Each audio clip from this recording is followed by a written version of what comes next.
Welcome to Math with EJD. In this video, we talk about Laplace transforms for partial differential equations. In the previous one, we had talked about Fourier transform for PDEs, partial differential equations. So let's go for the Laplace one at this point in time. Okay. As an overview, because this is not our first time of coming across Laplace transform and partial differential equations. I have a whole playlist on Laplace transform, by the way. In case you missed that, you can check out like 21 videos or something on Laplace transform alone. So the Laplace transform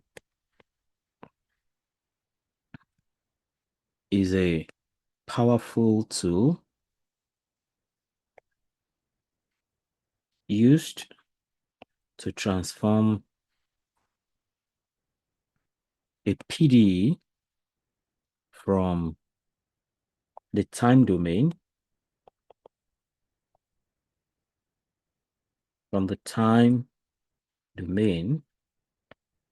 into a simpler algebraic form.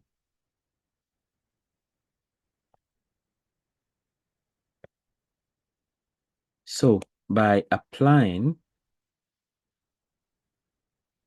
the Laplace transform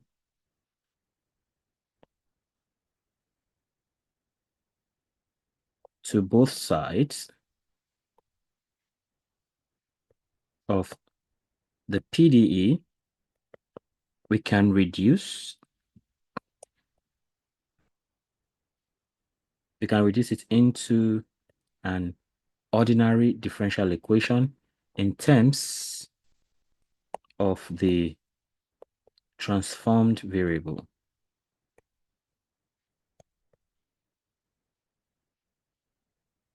which is typically more manageable.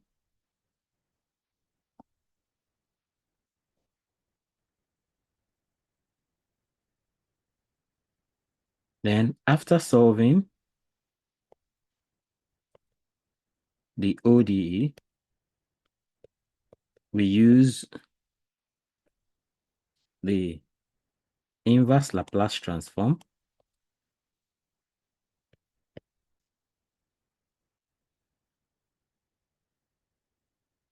to revert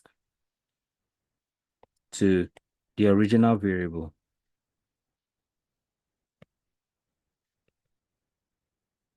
And solve the PDE.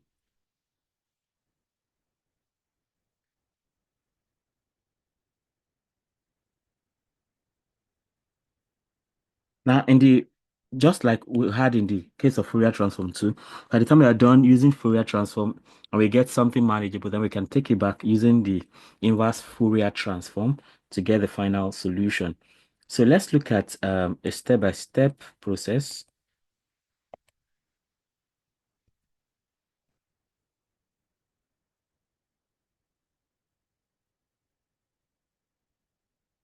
So first of all, we have the Laplace transform of a function.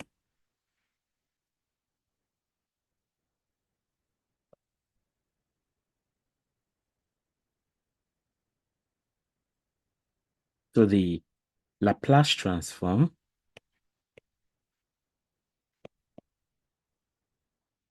of a function f of t is given by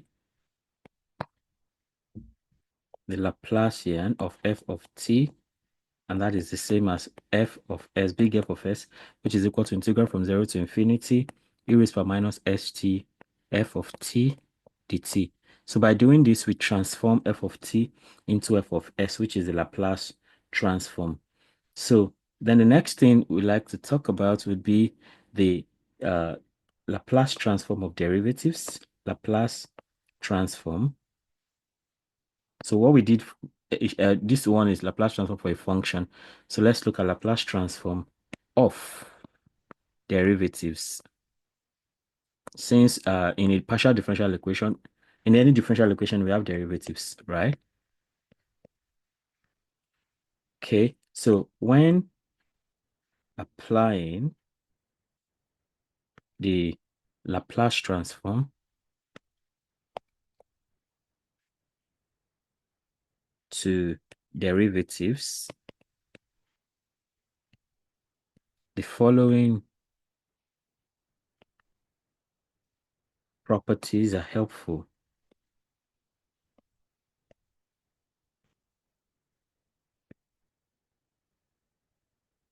Okay, first of all, you have the Laplace of d dt of f of t.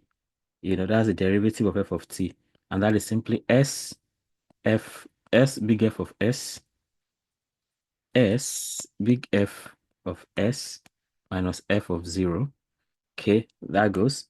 Then we also have that the Laplace of d squared dt squared of f of t, that's the second derivative, is s squared f of s, all right, minus s f of 0 minus f prime of 0. That's standard. So these relationships are vital. These relationships are vital for transforming any PDE we have into an ODE. Okay, at this point, let's switch over as we go for this, and then I can use green if we've not used blue in a long while. So let me change this to blue. Okay, so let's go for an example. Example 1. Okay, so example 1, let's look at heat equation. Heat equation, that's a one-dimensional heat equation with boundary conditions.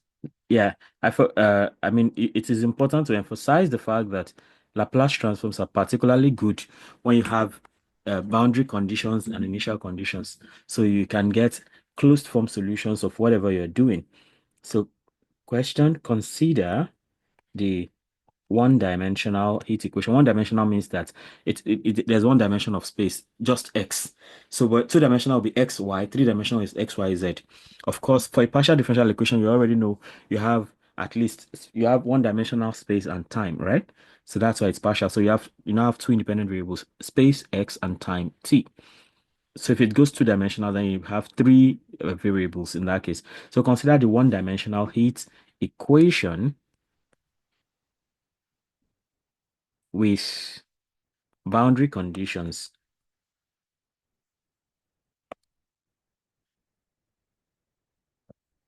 So imagine you have partial u, x, comma, t, partial t equals alpha partial squared u, x, comma, t, partial x squared. So you have 0 less than x less than L for t greater than 0. And you have the boundary conditions u of 0, t equals 0. Then u of L, comma, t equals 0. These two together simply means that the whatever object the heat is passing through is the temperature at both ends is 0. Okay. And then we have the initial condition u of x, comma, 0 equals f of x. That means in the beginning, right, the heat being applied is this is f of x. Whatever f of x is, in some cases you may have a specific value, a specific expression for f of x. So don't forget, this is boundary. You have the boundary conditions. So that means at the end and beginning of a rod, like you have a rod, okay, this is 0, this is L. So at this point, the temperature is 0. At the end, and in the beginning, it's 0. At the end also, it's 0. Okay. And in this case, now this simply tells us that by the time you started, if you look at the Python code I implemented for previous cases, you see that the temperature is highest in the beginning, then it keeps reducing. So because it's now spreading across to the other parts of the material through which heat is flowing. So these are boundary conditions here, and this is initial condition. This now is initial condition. Okay, so with this in place now, let's go step by step and solve. Step one. Step one says to apply Laplace transform. Apply Laplace transform in time t. You remember when we did Fourier transform, it was to space, but Laplace transform applies to time. Okay, so here the focus is on time for Laplace. So it means the other one will just be there. So taking the Laplace transform of both sides with respect to t yields. Okay, for the first one, it's the first derivative, right? So you have the Laplace of partial u partial t equals alpha Laplace partial squared u partial x squared. Okay, I mean, we can take both at the same time, right? Now, for partial u partial t, if we follow what that is, and since we're talking about a partial differential equation, so this will just be s u cap x comma s. So Laplace transforms from time domain to s domain, okay, minus ux comma 0 for the time.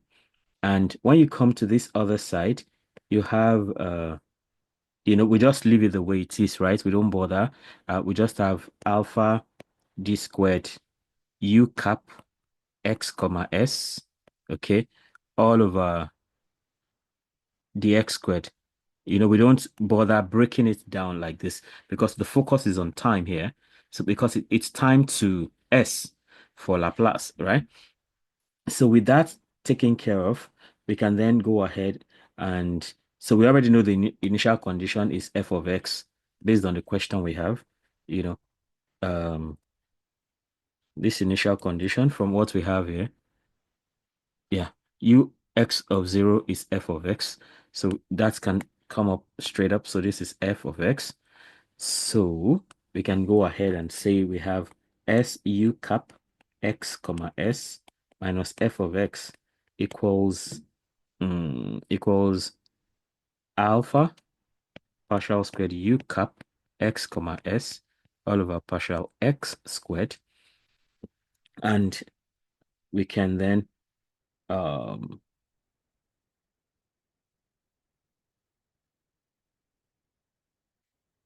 okay, we can rearrange, right? We can rearrange and we have that we have minus f of x. We can have minus f of x on this side minus f of x is equal to alpha partial squared u cap x comma s partial x squared minus s u cap x comma s, right? And can we divide through? We can divide through by s. As you can see, we can divide through. No, we can divide through by alpha actually, so that this one can stay on its own. So we have partial squared u cap x comma s all over partial x squared minus s over alpha, because the alpha is gone now. My equals minus f of x all over alpha. So what we have done here is divide through by alpha.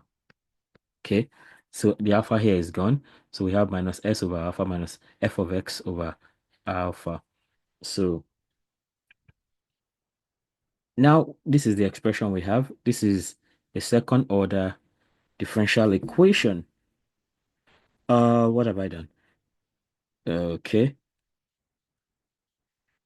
I did not. Okay, let me just leave that the way it is. We are dividing through by alpha. So let's go with this. Yeah, so we have s over alpha u cap x comma s equals minus f of x minus f of x all over alpha. Okay, so like that. So in step two now, step two, we apply boundary conditions.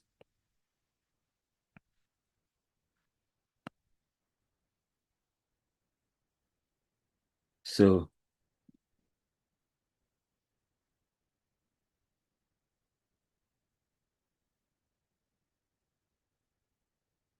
we apply boundary conditions.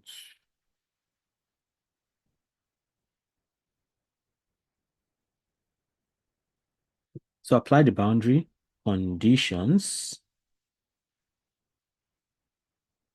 So in that case, we just have u of 0 to u of 0 comma t equals 0 simply implies that we now have u cap 0 comma s equals 0. You know, that's u of 0 t. Yeah, u of 0 t is 0, u of L t is also 0. So that means the heat at both ends is simply 0. Then the next thing is that u of L comma t is also 0. That simply implies that u cap L comma S is also 0. So we have these two boundary conditions like that. So we can now say thus, yeah, I mean, thus the boundary conditions are u cap 0s is 0 and u cap ls is equal to 0. Okay, then we go for step 3. Step 3. We can now solve the ODE. So here the general form of the ODE is partial squared u cap x comma s over partial x squared minus s over alpha u cap x comma s is equal to minus f of x over alpha. So that makes it a homogeneous differential, ordinary differential equation. So um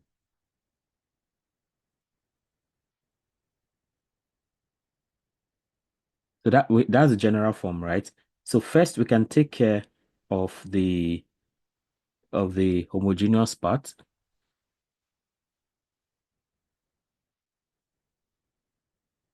So solving the homogeneous part, of course, you know, the homogeneous part is when you equate, this is the second order thing. When you equate it to 0, that's partial squared u cap x comma s partial x squared minus s over alpha u cap x comma s equals 0. So if you solve this homogeneous part now, you know, basically the characteristic equation is like, so the characteristic equation, the characteristic equation is, that'll be r squared minus s over alpha equals 0. So that tells us that r squared is simply s over alpha, so that r is plus or minus square root of s over alpha. So this is going to be sinh. Okay, we can represent it as sinh. So we have u cap x comma s is equal to a sinh root s over a x plus b cos root s over a x, like that. That's the as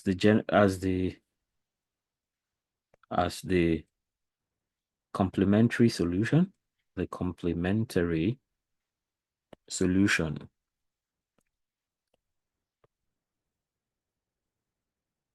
So, but you know, it's homogeneous, non-homogeneous, right? So we can then say that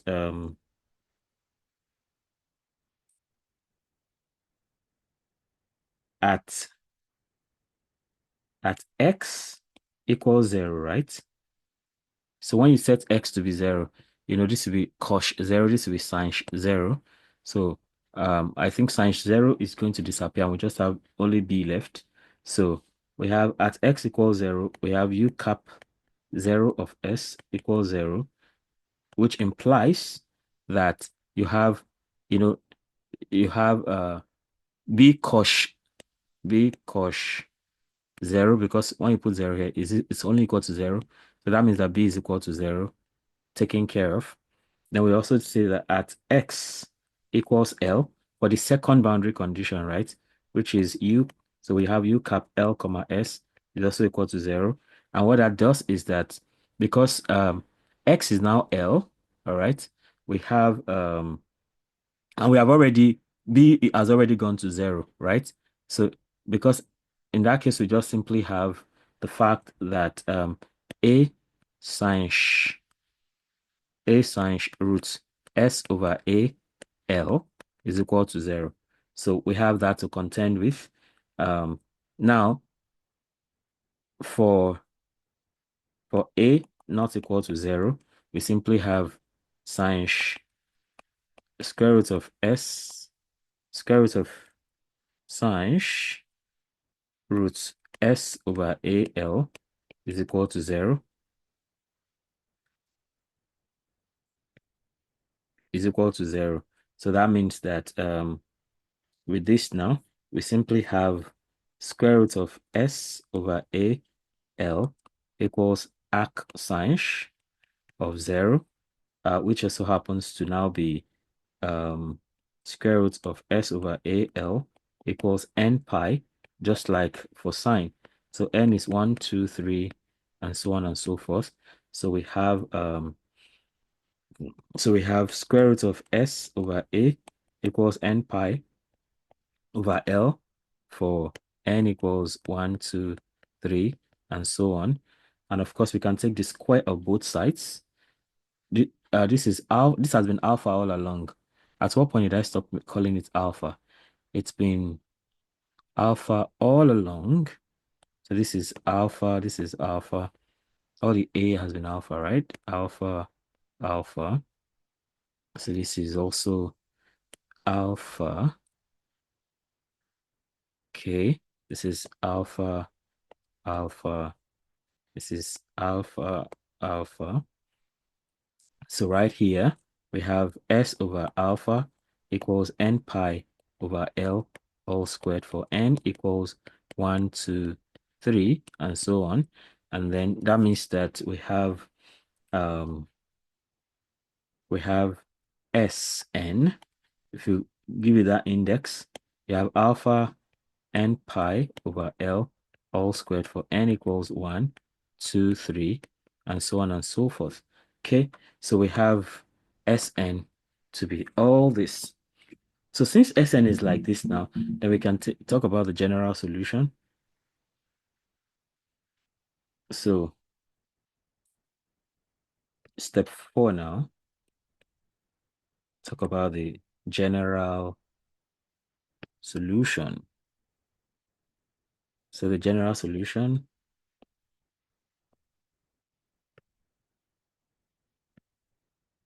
for U cap x comma s is a series. I'll be a series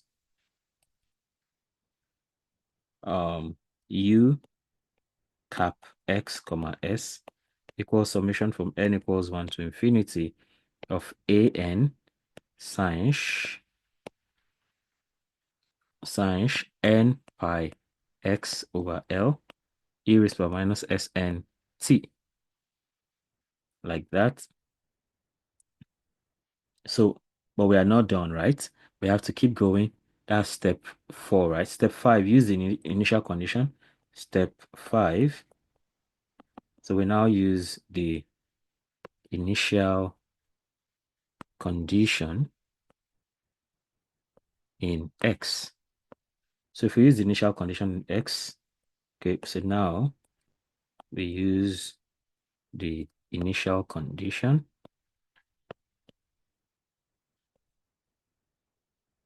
u x comma 0 equals f of x in the S domain. So from the general solution,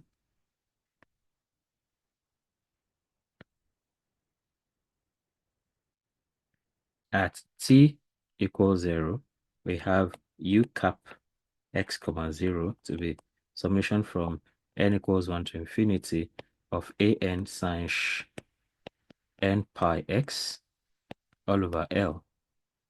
So, and that's the same thing as f of x, because this is more like f of x, right? So that's f of x equals summation from n equals 1 to infinity of an sine n pi x all over L. So we can actually get an from here, talking about Fourier. So an is 2 all over L, integral from 0 to L, f of x sine n pi x all over L dx. So that happens to be our an. So that can now lead us to step 6, where we talk about the final solution. Final solution. So for the final solution, we say that the final solution, or the final solution to the PDE is u x comma t equals summation from n equals 1 to infinity an sine n pi x all over L e raised by minus alpha n pi over L squared t up here. Okay. And that's what we get after going through all that trouble. So this is the full solution. This is the full solution to the 1D, that's one-dimensional heat equation with the given boundary and initial conditions.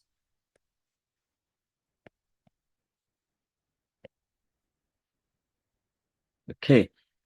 I think I'd like to take another example, say example 2, where we now have, so let's talk about example 2. We have taken a heat equation, though I may not solve it all the way, but just to highlight some crucial steps in the process. Talking about example 2. So let's talk about wave equation with initial conditions. Example 2. Wave equation with initial conditions.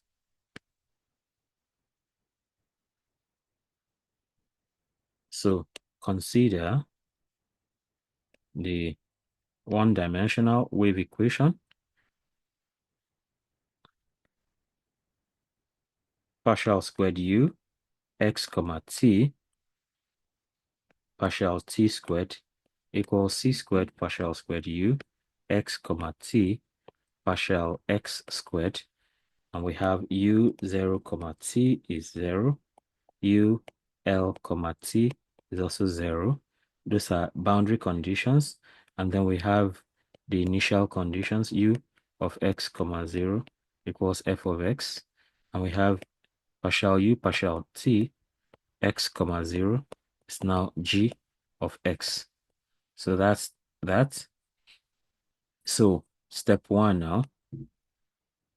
Step 1 in the solution, we apply the Laplace transform in time. Very important. In time. Fourier transform is applied in space, but Laplace transform is applied in time. Apply the Laplace transform in time. Okay. So taking the Laplace transform of both sides gives, so I mean, look at for this side now, this is the time domain, this is the space domain. So this one is, this one is going to be totally transformed. It's second order. This is going to remain what it is. We just change it to u cap basically. And if we do that, we just have, so for the time thing now, so we have, okay, I mean, it's more like, let me just write that out. So we have the Laplace of partial squared u of x comma t partial t squared equals the, okay, we can even move the c squared out. C squared, the Laplace of partial squared u partial x squared k. So on the left-hand side now, because this is our focus in the time domain, so we just have s squared u cap x comma s k minus s u initial condition, all right, minus partial u x comma 0 all over partial t is now equal to c squared. Now for this, we don't do that explicitly because we are focused on the time domain. So we have d squared u cap xs partial x squared. Okay, that's just what we have. And with that now, we can then, we know already that this guy is g of x from the question, right? Now this is g of x. And then, of course, this one is f of x. As ux comma 0 is f of x. So we can fix those ones up. So we have s squared u cap x comma s minus s f of x minus g of x equals c squared partial squared u cap x comma s partial x squared. Okay, so that we can now rearrange this properly and we divide through by c squared just like we did before. So we can have a second order differential equation in space. So normally what we are supposed to do is this one remains here. We transfer everything, we transfer everything there and we leave all the constants, the f of x and g of x terms on the other side. So it means we are simply just going to have partial squared u. Okay, let me give a comment there. So if I say rearranging, dividing through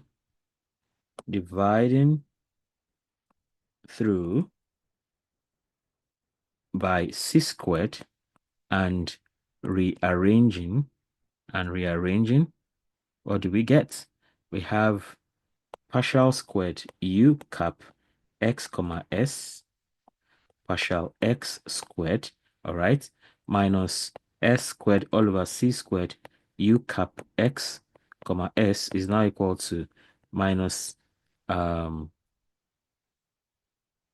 minus, okay, there's s squared here.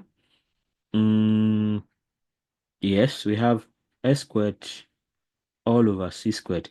Yeah, I mean here too we should have s s f of x s f of x all over c squared, then minus g of x all over c squared, like that. So this is what we have at this point. So now we have a second order differential equation that we can also solve. So we go for the step 2 now. Step 2, we apply boundary conditions. We apply boundary conditions. Okay. We apply the boundary conditions. Just a minute, I need to make this as clear as possible.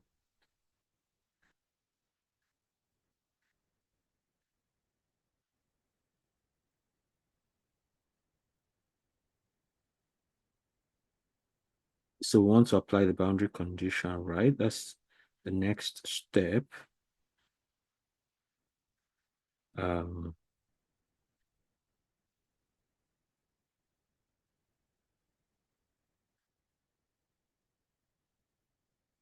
apply the boundary conditions.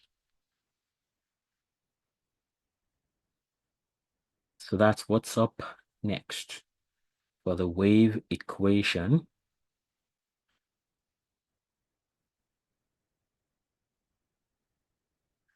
Well, I mean, okay, step 1, we have got this expression. So we may need to solve. yeah, it's usually necessary to solve the homogeneous part first of all before we move on. S prime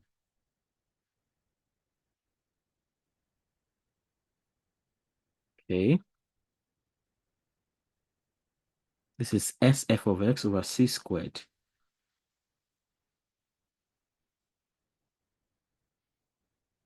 So this is ux blah blah blah.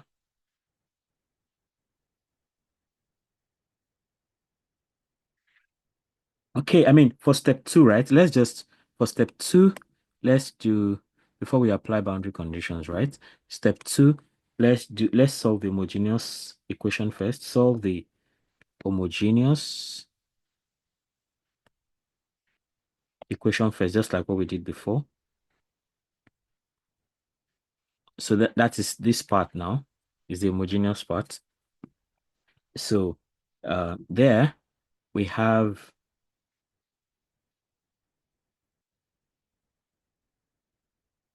so we don't I mean I will just go straight. The associated homogeneous equation, the associated homogeneous equation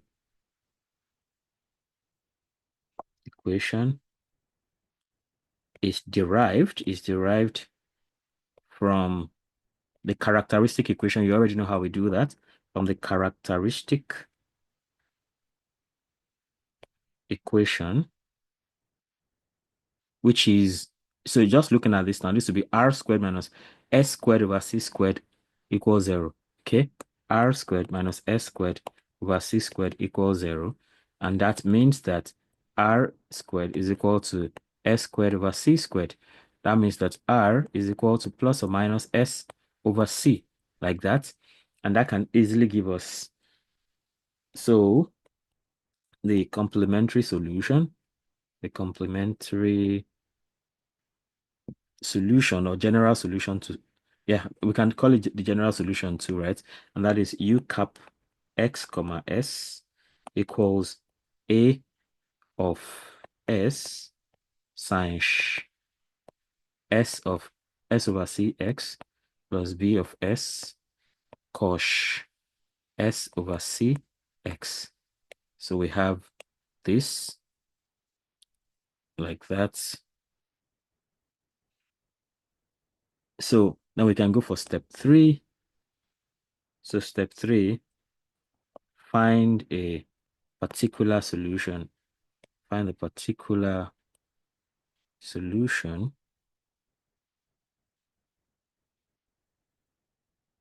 Okay, so we just say the since the right hand side is minus s over c squared f of x minus g over x divided by c squared, is that, I think that's what we have, right? Yeah, that's what we get. So since the right hand side is all this, in general, finding a particular solution,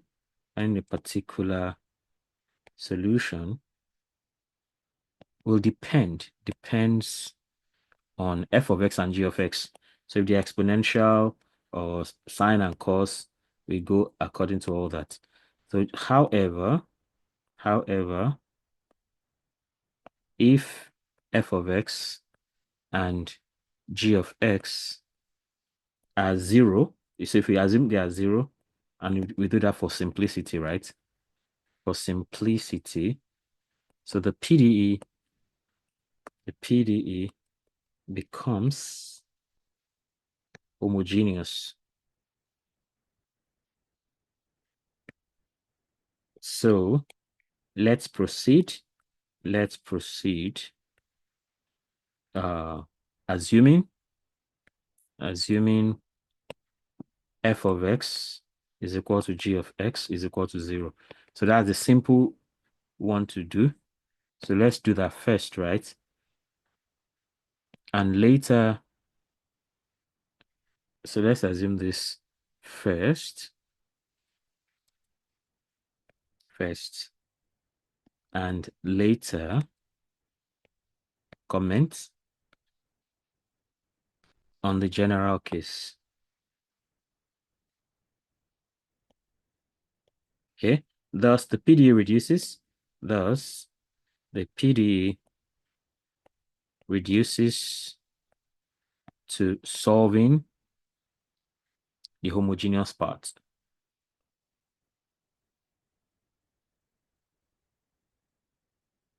Okay, so we go for step 4. So in step 4 now, we apply boundary conditions. Apply boundary conditions in Laplace domain. Okay, so the boundary conditions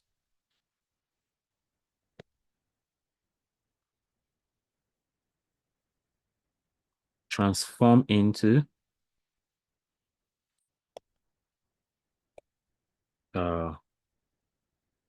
u of 0 comma t equals 0, which implies u cap into 0s is equal to 0. The second one, u of l comma t equals 0. That simply means that u cap of l comma s is also equal to 0. So substituting into the general solution.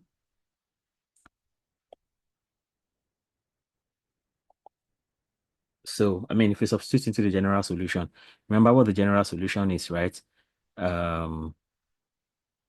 This. So now this this is 0, and for caution, so we only have b of s remaining when we do the first one. Okay, so and for the second one, b is already gone, so we can only get a. So we have the first thing is u cap 0 comma s is now equal to a of s sine 0, and we know that goes to 0, and we have b of s cos 0, and the whole of this just reduces to b of s, and we know u 0 of s, this implies 0, so that means b of s is equal to 0. Okay, so b of s is 0, done. Then the second one, u cap l comma s will now be a of s sine s over c l equals 0 from the general thing still, right? S over c, yeah. So s over cl equals 0. And then just like what we had before, so we now say since sine z equals 0 is equals 0 only when z is equal to 0 and s is not equal to 0 here, because Laplace s is never 0, it's not 0. So we must have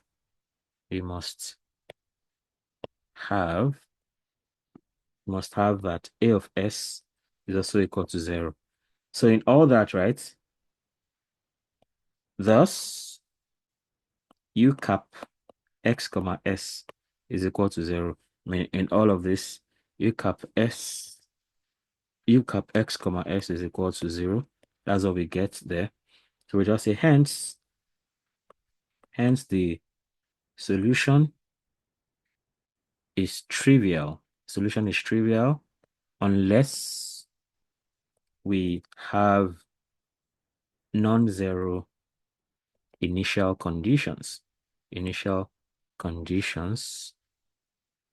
F of x or g of x, or both, right? So we can still go a few steps further. So we go for step 5 now. So step 5. So we solve with non-zero initial conditions. So if f of x and g of x are non-zero, the particular solution is important. The particular solution is important.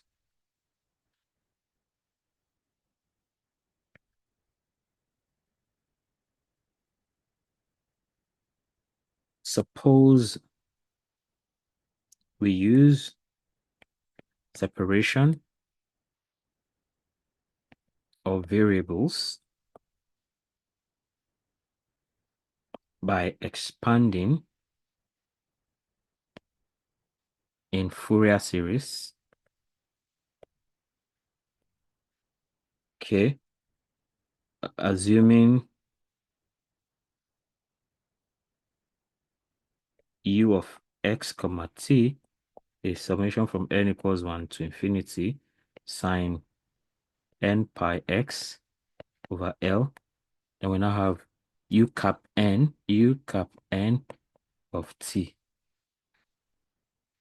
Thus, for Laplace transform,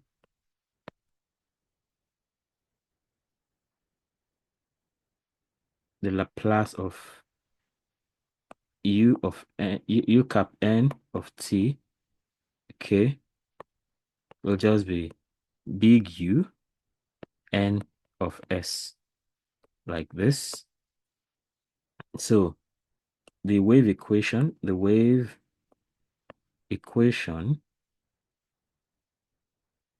in Fourier components will gives s squared un, that's the big N now, of s minus s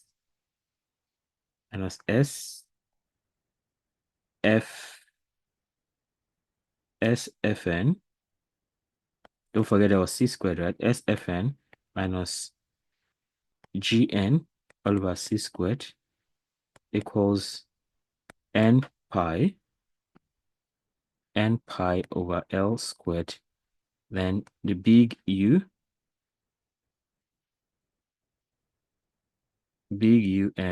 of s. So where Fn can now be 2 over L integral from 0 to L f of x sine n pi x over L dx, and g sub n is 2 over L integral from 0 to L g of x sine n pi x over L dx. So rearranging, we